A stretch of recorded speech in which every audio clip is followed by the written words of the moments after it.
The NBA is in the era of the international superstar. International players currently lead the NBA in points, rebounds, assists, and blocks.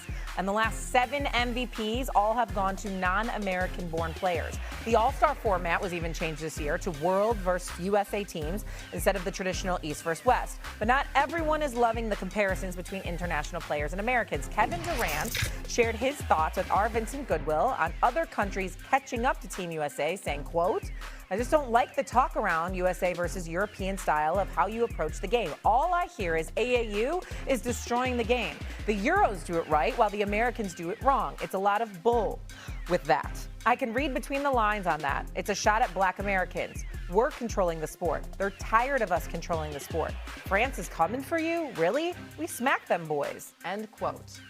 Okay, Vince, you did this interview. Is Kevin Durant right?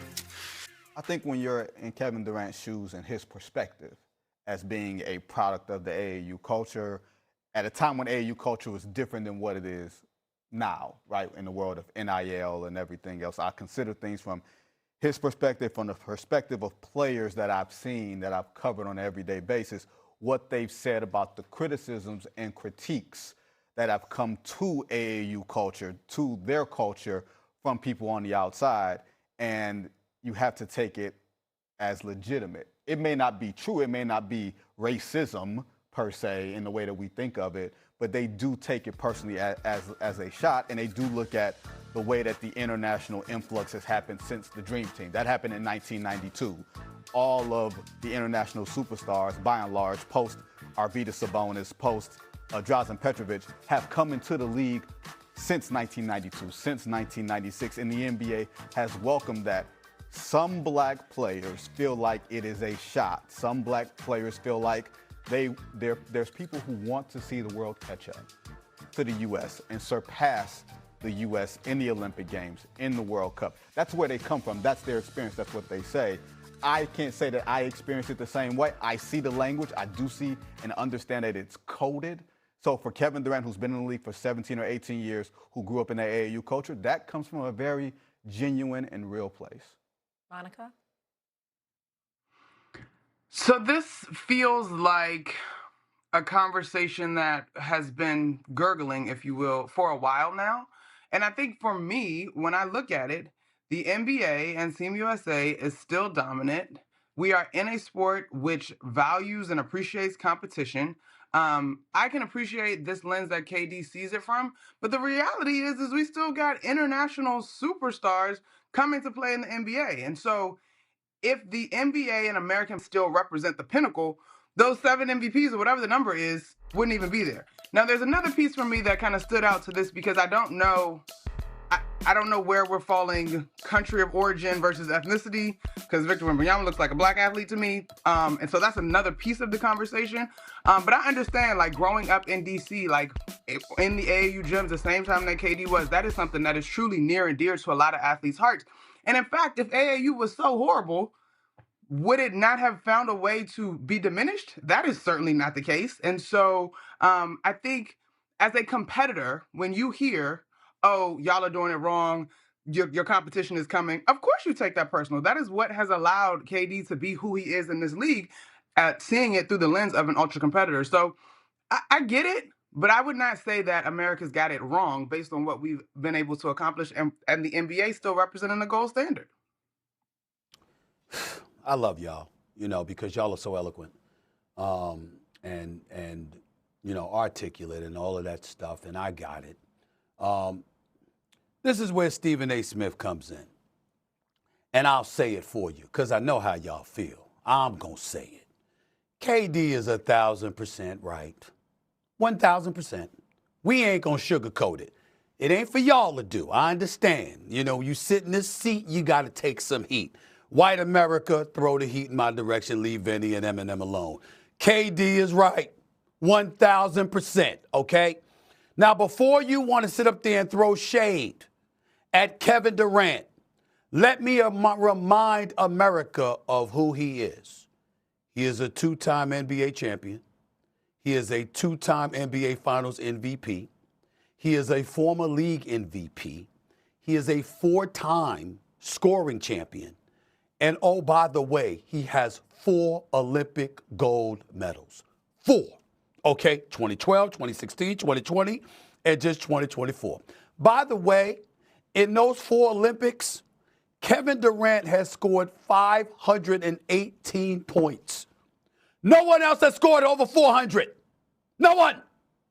That's KD, one of the most decorated basketball players in history. In history.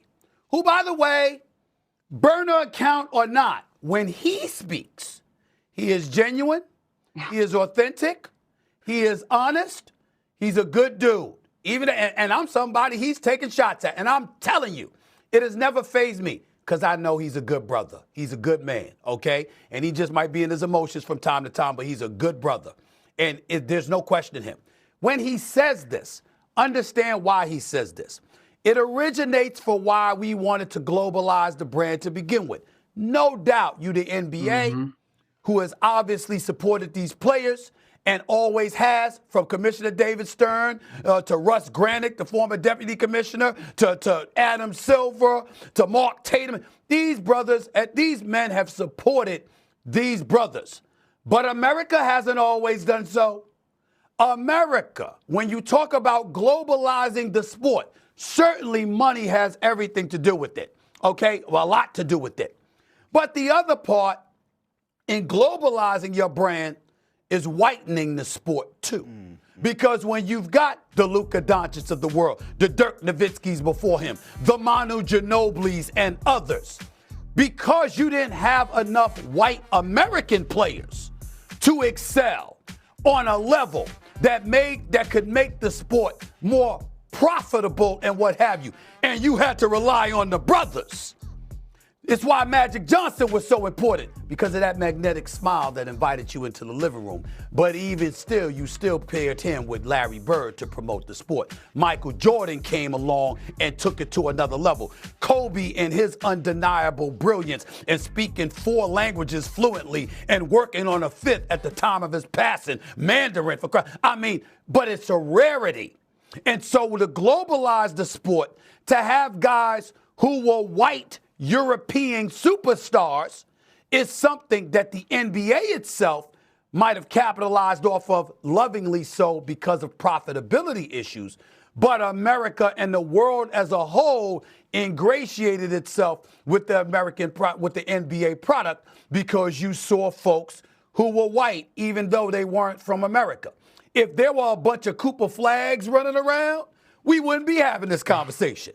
But they're rare. They're rarities. Cooper Flagg may be the best white dude since Larry Bird. I think he is. The brother's spectacular, okay? Dirk Nowitzki's from Germany, okay? I'm talking about white American born. That's a rarity in terms of superstar status in the United States of America when it comes to the sport of basketball. KD, and everybody knows it. And that's why they said what he said, but most people wouldn't say it. KD should be applauded for his bravery and his honesty with this particular subject, and letting you know he ain't playing that. Not to mention the fact, reminding you that he, along with others, bust Europe's ass whenever you put them up against them, because they're letting you know, yo, this is who we are. Now, understand what that means. That's what makes the All-Star game, the USA versus the world, that much more appealing. Because you know that brothers are going to step on the court with that attitude, and they're going to show effort during that level of competition, because they ain't giving it to Europe, no matter how bad Europe wants it, okay? But when Wembanyama and others, even though obviously he's not white, the point is they're letting you know Europe is coming, and they're willing to embarrass America if America doesn't step up. But KD, in pointing this stuff out, and pointing around the verbiage and highlighting how people gravitate to that, he's absolutely 1,000% right. Because if America has its druthers, it would rather not rely on the brothers. We see it with the marketing of the NFL. Who gets marketed? We see it with the marketing of Major League Baseball. Even though you do it with NBA players who are brothers, it's because you have no choice. Because they are clear-cut the greatest on the planet, and there is no wiggling around them. But KD was right. He's calling it out, And I stand 10 toes down, 1,000% with him and what he said, because he's telling the truth, okay? And it's our job to embrace it, especially me, more so than y'all, because I know this chair that I'm sitting in. You know what I'm saying? A hot seat that I'm going to take. I don't give a damn. The man is right, and it's my job to say so, and that's what I'm saying. 1,000% he is correct. I think there are criticisms that you can make about the grassroots culture in AAU basketball, how maybe the players today aren't being taught, maybe they're being coached and pushed through. But I think what the root of Kevin Durant's point is that that system has opened the doors for a lot of kids to get through and get to places that they would not have gotten to otherwise. And then when they hear the NBA is too black, when they hear the NBA is too cultured, when they hear That's right. criticism, and even if it comes from a few bad actors, even if it comes from the Twitters of the world, the Instagrams of the world, the people who should not have a place in the conversation, those ears, those eyes, they absorb that. And you got to see a little bit of it at All-Star for a second, Stephen A. LeBron and KD, they were saying stuff super coded about, I'm going to keep my opinion to myself on this. They were saying that in relation to the format, and KD and Stephen A. Maybe it's just me. Maybe I just knew what they meant, and they just weren't going to say it. Damn it, we all know what they meant. All of us, we know it. If you black, you know what the hell they were saying. All right? Damn it, if you white, you know what they were alluding to. We ain't apologizing for it. That listen, it's not their job to bring that kind of heat. Yeah, to bring it up and to point it out, fine. Everybody doesn't have to be as candid as Kevin Durant was as a basketball player. That's why I applaud him for doing so. But the rest is up to people like us, mainly me. I'm backing them 100%. And let me say this, stop the presses, don't faint.